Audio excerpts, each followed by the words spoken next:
Hi, guys. This is Adam with See You Later Leaner, and I am here with our 2025 Nevada State Figure Overall Champion, Kiara. Thanks for joining Of last minute. course. Thank you so much for having me. What an incredible weekend. You are welcome. Well, I guess I shouldn't say last minute. When we met on Friday, we talked about coming here, but we had such an amazing day yesterday at the Nevada State, which was just a awesome experience. First, one thing I want to do is I want to shout out Alberto Nunez Mhm. when he had messaged me and said, "I have a referral for you." I about passed out because I'm such a big fan of his, being in the science world with Dr. Joe and everyone.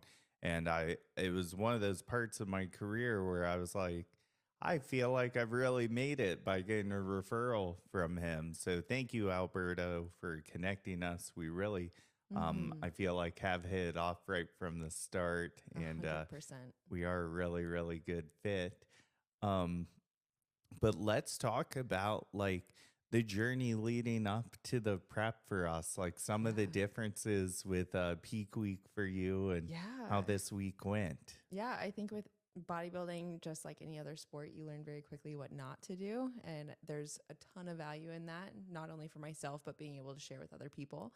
I think coming from strength background into bodybuilding, the risk to reward factor for strength sports is much different than it is with bodybuilding. I think there's much higher propensity for long-term damage and risk to general health in bodybuilding than other sports that I've been in. So that when I came into bodybuilding, I just blindly assumed that that was going to have parity with the other sports I played, in that I could do whatever, kind of skin the cat however was easiest for me, and there would be no repercussions. And that was about the furthest thing from the truth. So walking into my first season, which was just last fall, had a phenomenal coach, truly an amazing human and a friend of mine still, but one that I blindly trusted with my health. And I think there may have been a knowledge gap, especially when it comes to coaching women and the nuances of hormonal balancing and gut health. Honestly, several factors that were just really foregone. And so last fall, we really manipulated factors like water, like electrolytes, you name it, for several shows in a row, which I think it's possible to kind of endure that route in the short term for a peak week, and have minimal damage, but doing it 4 weeks back to back to back to back really put me kind of on my heels health wise. And then there were other, extenuating circumstances health wise after that, but really felt and had looked at the data, looking at, say, estrogen levels and thyroid health, and it really crashed my system. So that being one side, the other side being I just felt terrible. It was Hmm. awful. So you're just drained. You and I talked about it, I think, our first phone call, just the little things like not being able to enjoy music or daily quality of life factors that had just gone out the window for damn near a month for me. And this time around, you and I have been in pretty close touch. I also have a pretty aggressive career outside of bodybuilding and tech. So being able to travel, host 10, 11-hour days with clients in the tech world while in peak week, and then traveling back to back to back to back, I feel phenomenal. And mental clarity, uh, maybe my husband would tell you otherwise. I think it's there though. So just feeling Yeah. good and really getting to enjoy the process. It's been such a gift. And I think it's made me fall in love with this sport even more so than I was the first go around last fall. That's awesome. I love that. I love how you presented like it's a knowledge gap. These coaches aren't trying to hurt No. people. And I think you're one of the first people I've heard state it that way. I've always thought of it that way, people only know what they know. And unfortunately, until this year, the IFBB had not done any kind of continuing education Mm-hmm. courses for coaches. Mm-hmm. And now they're actually releasing a course that coaches, should take. They don't have Mm-hmm. to take it, but they should take it. That does teach some of these general safer practices, Mm-hmm. which is really awesome. I'm really glad that they started doing it And I think because, it's needed because coming from other sports, it's atypical in something like bobsled or Olympic weightlifting or powerlifting for someone who's been in the sport for a little bit, had a couple wins under their belt, to just hop into coaching. It's very atypical in those performance athletic Mhm. arenas. So coming into bodybuilding, not to throw shade at anyone, but just watching, observing the sport as now an active participant, just watching, it seems very commonplace for someone to get their pro card and immediately jump into the coaching arena without having the foundational knowledge to really take care of their clients. And I think the intentions are there to really serve people, but they're unable to do that because they don't have the resources. So that's cool to see the IFBB is doing that. Absolutely. I think one thing that kind of leads us into the next thing is a lot of coaches kind of go by plans versus coaching. And coaching really came into effect this weekend. And I think your posing coach, first of all, did an amazing job with you. But we did see one thing in the prejudging that I was like, oh my gosh, I don't think anyone would see this until you were on stage. And when I saw you on stage, I was like, your hips just look like they're a little bit forward and we're just like a little bit too tall in the front pose. I really think this helped you win yesterday because the moment you did this, your legs became tighter and it just, I mean, the girl's name was Sophia, right? That you went The up other against. overall, Yeah. Zoe. Yeah. She was tough competition. She looked great. And I knew it was going to take everything to beat her. But I did know you had the legs on her, but I was a little worried about the lats. And when you were standing, which looked great on face-to-face level, but when you're on stage, it was almost like we could look over your lats from the front. So having you tilt down just a little bit and engage those hip flexors made such a huge difference to your 100%. physique. And honestly, I think this concept that we're dancing around right now is one of my favorite reasons I'm working with you, which is something we kind of joked about yesterday, and that you have all of these divisions with athletes who are doing incredibly well, both men's and women's. And you were kind of joking about being a jack of all trade, master of none, but having been in the space for so long, and I think heavily investing into yourself and your business and your clients and being an active participant in this evolution, you're now able to have the eye to see those minor differences, which would not be similar corrections you'd make across other divisions. Right. So I just feel very taken care of and very seen, and it's a very cool dynamic to have. Yeah. I love having lots of different divisions because it shows that I don't just do one thing. And I do find that where if coaches just do kind of one thing, you know, the plans have more of the coaching has more of a chance to be very similar, right? So if I have a figure girl or two or 10 wink, it would be great. Yeah, I would love to have some more figure competitors because honestly, figure was a division that I started in because I started in this space before bikini was even a thing. That's so wild. that was always fun to have that. But you know, I really love how great of an athlete you are in terms of you have tons of lifting experience. And a lot of times when clients sign on with me, they won't do the form checks if they're an experienced lifter because they think I have this taken care of. And right away, you like sent me everything right out the gates. And I was impressed by that. Aw. Well, I think coming into bodybuilding versus other sports, like I alluded to earlier, I think you can grit your way through strength sports. You can really kind of move weight effectively without having totally spot on form, if you will. But coming into bodybuilding, I think whether it's diet or training or recovery, whatever it is, there's such a need to be adherent to the plan as intended by the prescriptor. And so if I'm taking creative liberties with range of motion or tempo or whatever that looks like, you and I may be talking two different languages and the outcome is not going to be the same. So someone's going to be frustrated, whereas you could just send a 5-second video and have that not be an issue. Yeah. Tell us a little bit about your Olympic lifting because we talked about that backstage a bit. Yeah. So I still think that Olympic lifters are the most athletic humans on the planet. Just raw strength, speed, all of it, and grace. I think there's a lot to be said for athletes who can move significant amounts of weight gracefully.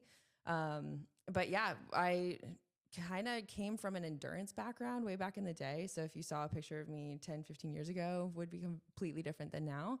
And post-college era, I actually got into bobsledding, and that is 100% strength training. So they started introducing different stimulus like Olympic weightlifting for that velocity kind of motion. So getting into that, bobsled is high risk for concussions and traumatic brain injuries. So I thought 1 or 2 of those was enough and would like to check out something else, and had really enjoyed Olympic weightlifting. And I think honestly, Olympic weightlifting has changed my, I guess my physiology more than any other sport that I've played, just because it is so, it's very taxing, but it's just mentally such a puzzle, and it's so cool to figure it out. That's actually how my husband and I met. We were both Olympic weightlifters at the time. But yeah, just being able to move through all planes of motion, understanding triple extension, understanding how to catch and receive weight, understanding how to break down movements. So albeit there's only snatch and clean and jerk, you can break those 2 movements into 100 different sub movements to train the full range of motion effectively. So it's been cool to actually transfer that over to bodybuilding and the different ways and levers that you can play with a single movement, especially compound movements. That's so cool. What got you out of Olympic weightlifting? Good question. I got to rack my brain about that, actually. I had really enjoyed it. I competed and did pretty well on like national level as well. But I think for me, bodybuilding had always been something that just was in the back of my mind, wanted to do. It was on my bucket list. I think a lot of people have the same story when it comes to bodybuilding. They want to do it one day. Mm-hmm. And I just never thought I would be able to do it. I never thought I would have the discipline or be able to conquer that niche. So it was always this looming, like, I want to do it so bad. And about a year ago, I met one of my heroes actually in the bodybuilding sport. And I had kind of started playing with programming around power building. So really heavy compound movements and to then accessory movements that were essentially just bodybuilding training style. So high volume, very accessory focused. And so I started kind of just dabbling with my own training in that arena, and I loved it. I think the aesthetic side is also highly addicting. So it was just really fun to kind of tweak my own programming, play with it. And about a year ago, I met one of my heroes in the sport, Dana Lynn Bailey, and she is one I've looked up to for a long time, just as a trailblazer for women in strength sports, not just bodybuilding, making it cool, making it acceptable for women to have muscle. And so met her, and it just really flipped the script in my mind as to how I approached maybe health and wellness as a career avenue, as a potential athletic avenue, and had actually met my coach, who we just kind of were talking about, because I wanted to train with bodybuilders locally, because I knew I didn't know it all, but a lot of them were competing on national stages. And so they knew something I didn't. And maybe that's a good thing, maybe it's not. But I just thought it was a cool opportunity to start exposing myself to other approaches to the sport, starting to figure it out. And I trained with my former coach for the first time with no intention to compete. And the second time we trained together, he was an engineer by trade. So I really loved the way he approached training, actually, more than anything. It was very methodical, very dialed in. So I really enjoyed it. Came back from my second session with him, and I'm just peppering him with questions. And midway through the training session, he looked at me and he goes, "I have decided." And I was like, "What have you decided?" And he's foreign, so he has a thick accent. And he goes, "I've decided you're going to compete." And I was like, "Oh my God, what?" Like, you must be confused. I wouldn't be competitive. And I think between him and my husband, having 2 people that just believed in me so much that in their mind, there was no doubt I could do well in this arena, even if I'm fighting my own mental demons about it. It was enough to push me over the edge to say, okay, let's just try it and let's commit to this for one, stick with it. And coming from an eating disorder background, I was very nervous about getting into the dieting phase, didn't think I'd be able to handle it, but it was taking it one day at a time and following the plan, the protocol as it was prescribed, like just looking at it as a homework assignment and not a whole baggage claim of, approaches to food and body dysmorphia and those things. It was just, what's the plan? What are we doing today?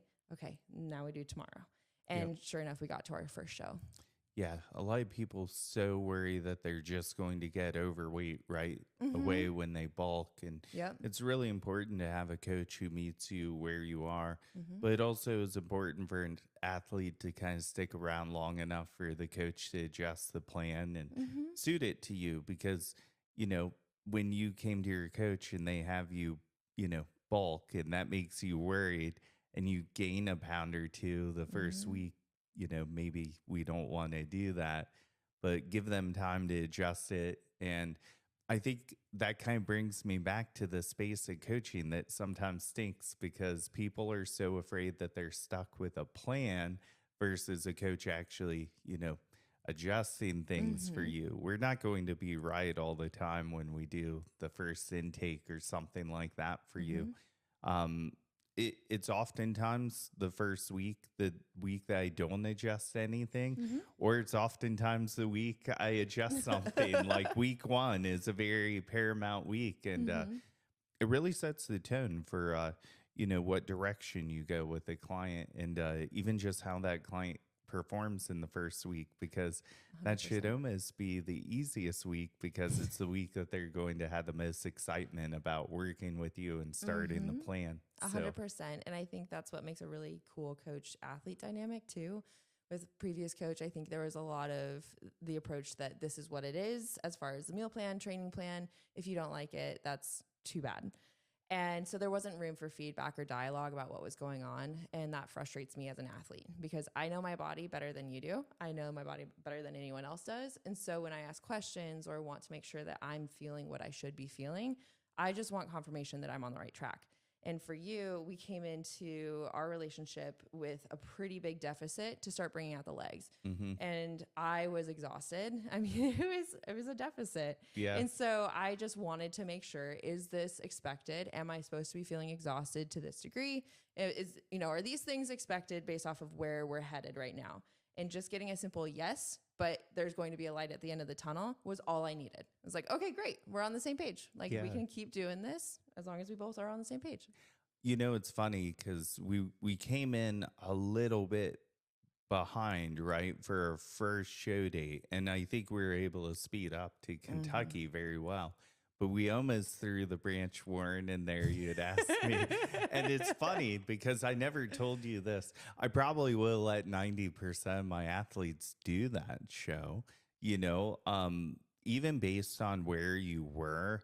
But I knew you had already booked Kentucky. I Mm-hmm. was afraid it would interfere with that. And I'm just like, I know what you'll bring to Kentucky will be so much better. And then that just opened the opportunity for you to come out here and do this Mm-hmm. weekend. And 100%. I was really glad that you came out. Oh my gosh, what a dream. And I think we both probably could go back and forth about, oh, we could have, should have, whatever. But I think having thrown that in so many weeks out from, say, this weekend and next weekend, which I think we're both very much looking forward to, that's a really long run. Mm-hmm. And taking into consideration my husband, my family, your life, your other athletes you're juggling, life generally, fatigue, and cost, I think it was totally fine we didn't do it, even if, could have, should have, whatever. But I'm very happy with Absolutely. the decision. Worked out great. You were able to have your photographer come around. Mm-hmm. What It was a blast. what advice would you give other figure competitors or aspiring figure competitors? Ooh, very interesting. I think just again being an observer of the sport, I don't see very often women coming into the sport picking that division as what they're spearing for. A lot of them will kind of find two ends of the polarizing spectrum. So either they're gunning for physique or bodybuilding, or they're coming in on the fit model and bikini side. But it's like wellness and figure to me are often kind of overlooked as an aspiring goal. But figure, I think, is just such a cool division as a strength athlete who comes from a, a background of just throwing weight. Like I love to train. Mm-hmm. It's been so cool. I think figure is a very empowering division. I think it's very strong, but it's also this graceful femininity that's just beautiful. and looking at the symmetry and all of the above. I think it just kind of encapsulates A, who I am as a person or try to be, and B, it's reflective of the training style I most enjoy, which is moving heavy weight. Of course, there's still lots of volume, but that training style to me is just so enjoyable. And that's why I'm in love with this sport. I love to train. So anyone who's aspiring to do it, I would definitely say have patience. I'm very fortunate that I played other sports prior to this, that I had a foundation muscularity wise coming into this. Otherwise, I think that would have taken me the last, another 8 years or whatever it's been since I got into strength sports that I had prior to this. So had I not had that, I think the timeline would have been shifted. But yeah, so having patience, sticking with it. And I think it's a really cool group of women because you find parity across other women who are in that division that are reflective of yourself. And I have some of my dearest friends now that I've met at shows around the country in figure. So It's really cool because, a lot of people, like you said, they maybe don't believe they can get there, or then they mess around in fit model and then they find themselves, oh, wow, I got too big for that division. Maybe I try bikini. Well, then they blow that out of the water. And then before you know it, they're into, you know, maybe even women's physique down the road. So I love that we have these other divisions. And I never say step down into a division. I always say just step into the division that's best for you. Absolutely. And I think that comes down with experience. I have a lot of people who are maybe in between divisions or close from one to another. But I'm really good at selecting like where my clients should go. It's that eye. You can see it and you can tell based off of personality and training style, like where they're going to be happiest and do well. So what is next for you? Oh, man. Well, for us, I think the whole squad here is heading to Chattanooga next week. We are. Very excited. My husband actually gets to come along for that one, and we're flying out. I'll be heading down there on Thursday, going for our pro card. So going to nationals next weekend. Awesome. And then how can people find you if they want to find you on social media? Absolutely. So it's at Kiara.Laux on Instagram, and that's kind of where I'm most active. So that is awesome. Well, it was so good to have you guys here you. with me. And thank you guys for watching. And we will see you later, Leaner.